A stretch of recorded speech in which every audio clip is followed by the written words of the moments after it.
Hahaha, apa kabar sahabat artikel view? Kali ini saya akan membacakan lanjutan alur cerita kisah CO muda berpura-pura culun. Tapi, sebelum mendengarkan kisah ceritanya, silahkan cari posisi yang nyaman dan jauhi keramaian. Dan jangan lupa pasang headsetnya. Dan inilah alur cerita kisah CO muda yang berpura-pura culun.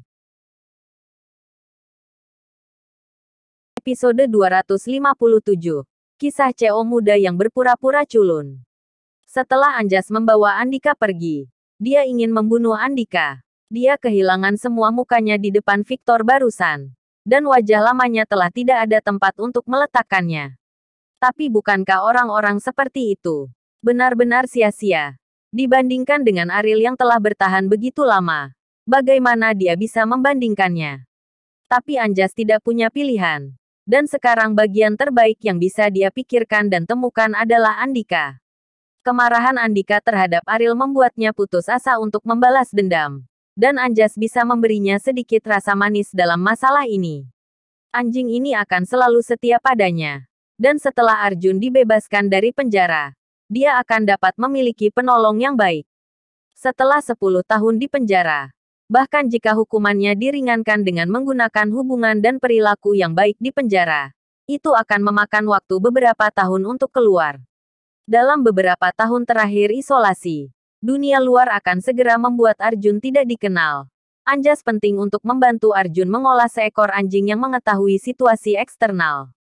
Mengikuti Anjas, meskipun Andika menundukkan kepalanya, hatinya sangat menghina. Dibandingkan dengan lelaki tua tadi, lelaki tua ini jelas tidak ada bandingannya. Dan dia benar-benar ingin memperlakukan orang seperti itu sebagai anjing. Membuat Andika merasa bahwa dia tidak memiliki harapan untuk masa depan.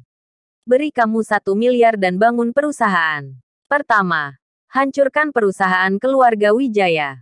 Ini adalah hal pertama yang harus kamu lakukan, kata Anjas. Andika, yang baru saja menghina Anjas, segera berubah pikiran pada Anjas setelah mendengar ini, dan menjadi sangat bersemangat. Miliaran. Orang tua ini sebenarnya ingin memberinya 1 miliar. Setelah memiliki miliaran ini, dia dapat berubah kembali menjadi laki-laki. Dan kerabat keluarga Wijaya yang menganggapnya sebagai anjing yang berduka akan tunduk lagi padanya. Apakah kamu serius? Andika bertanya dengan tidak percaya. Menurutmu 1 miliar itu banyak. Sudah waktunya bagimu untuk membuka matamu. Aku tidak tahu apa yang disebut katak di dasar sumur itu, kata Anjas dingin.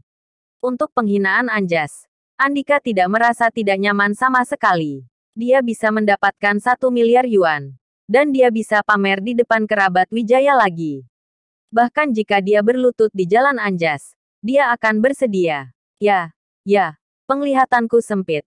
Jangan khawatir. Selama kamu mau memberiku uang, aku pasti bisa mengalahkan keluarga Wijaya, kata Andika. Pada saat ini, Anjas tiba-tiba berhenti karena Victor berdiri di depannya. Apa yang ingin kamu lakukan? Anjas bertanya dengan ketidakpuasan di antara alisnya. Victor tersenyum ringan dan berkata, kamu menendang muridku. Tentu saja aku ingin membalaskan dendamnya. Anjas mendengar ini. Dia segera mengertakkan gigi dan berkata, Victor, jangan terlalu banyak menipu orang. Manusia, jika kamu tidak menggertak muridku, bagaimana aku bisa menggertakmu? Victor tersenyum dan berjalan perlahan menuju Anjas. Anjas berdiri di tempat dan tidak berani bergerak. Ini di jalan. Dengan orang-orang datang dan pergi. Sudah cukup memalukan sekarang. Jika dia dipukuli di jalan, wajahnya tidak akan sepadan. Saya dapat memberikan kompensasi kepadanya. Anjas berkata, anak ini tidak pernah mau menerima bantuan dari orang lain. Adapun kompensasi, saya bahkan tidak peduli. Bagaimana dia bisa menginginkannya? Victor berkata sambil tersenyum. Anjas hanya merasakan kilatan di depan matanya. Dan gaya gravitasi menghantam pinggangnya. Dan dia kehilangan pusat gravitasinya dalam sekejap dengan kakinya dari tanah. Bang! Anjas jatuh ke tanah. Debu beterbangan. Tuan Victor berdiri dengan rendah hati di depan Anjas dan berkata, jika ada waktu lain, bisakah kamu masih seberuntung itu? Anjas tidak peduli dengan rasa sakit di tubuhnya. Kemarahannya membuatnya gemetar. Tetapi hancurnya kekuatannya membuatnya tidak memiliki keberanian untuk mengambil tindakan terhadap Victor. Pilihannya salah. Keluarga Wibowo milik Victor. Sari tidak akan pernah salah paham. Ariel hanya sia-sia. Dan Arjun adalah kaisar. Anjas berkata dengan gigi terkatup. Tunggu dan lihat. Victor selesai berbicara. Dia melangkah pergi dan secara bertahap menghilang dari kerumunan. Andika dengan cepat berjalan ke Anjas dan membantunya berdiri. Menyembunyikan penghinaan di matanya. Bagaimanapun, ini adalah tuan emasnya. Bahkan jika dia merasa bahwa orang tua adalah sampah yang tidak berguna, tidak berani menunjukkannya sama sekali. Namun, selama percakapan antara keduanya, Andika juga memperhatikan sesuatu.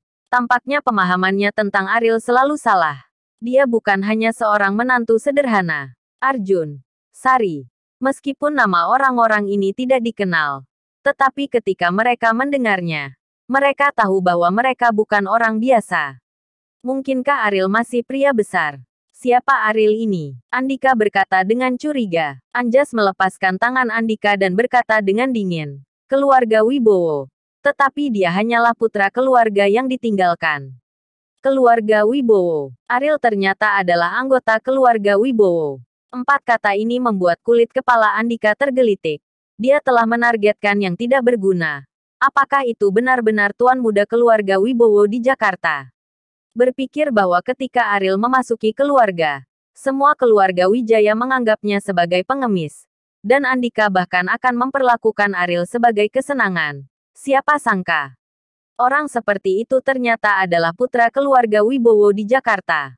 Bahkan jika dia hanya putra terlantar dari keluarga Wibowo, dia sama sekali tidak sebanding dengan keluarga tidak berpendidikan seperti keluarga Andika. Sekarang Andika akhirnya mengerti bahwa hadiah mahar yang muncul tanpa alasan pada awalnya diberikan kepada Kaori. Dan Sofia selalu berpikir bahwa dia terlihat oleh keluarga kaya. Tetapi sekarang itu tampak seperti lelucon besar. Apakah kamu takut? Anjas berkata dengan jijik. Andika menggelengkan kepalanya lagi dan berkata, jangan takut. Jangan khawatir. Saya pasti akan membantu Anda menghadapinya. Pemborosan yang ditinggalkan oleh keluarga Wibowo. Apa yang harus ditakuti? Anjas tersenyum dingin. Andika berpura-pura tenang di permukaan. Tapi bagaimana mungkin dia tidak bisa merasakan keadaan pikiran Andika yang sebenarnya. Selama Anda baik-baik saja, patuhlah.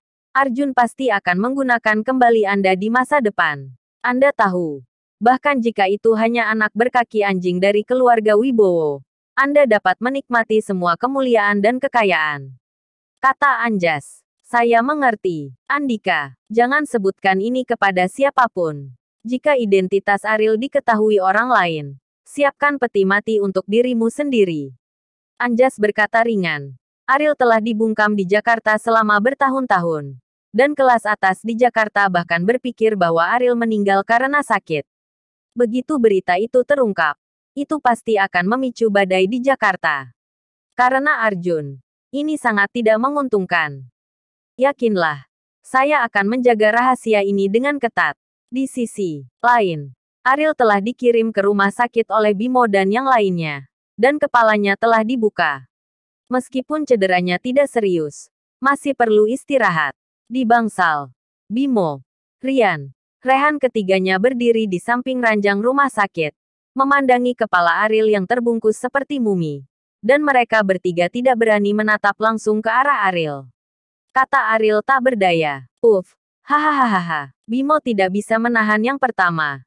Dan tertawa terbahak-bahak. Lalu melambaikan tangannya ke Ariel dengan permintaan maaf. Dan berkata, Ariel, maafkan aku. Aku benar-benar tidak bisa menahannya. Jangan salahkan aku. Kamu seperti ini sekarang.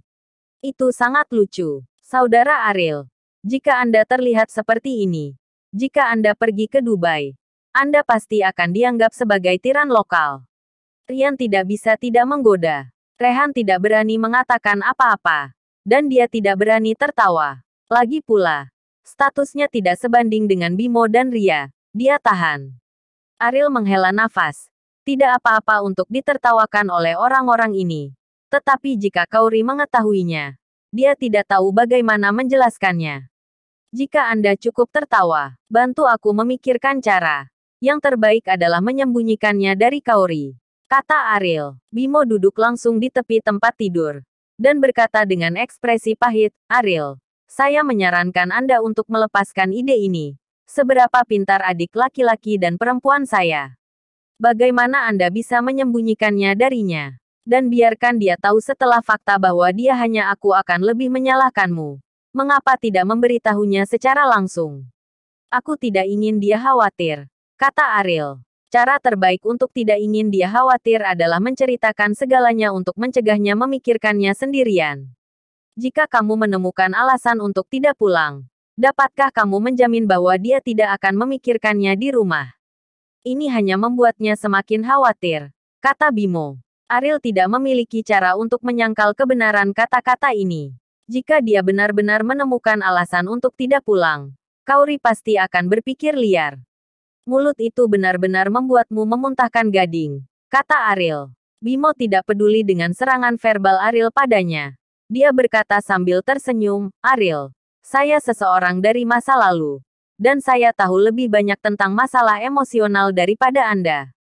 Jika Anda memiliki pertanyaan, saya bisa penasihat emosional untuk Anda. Biayanya juga murah. Bagaimana menurut Anda? Bersambung.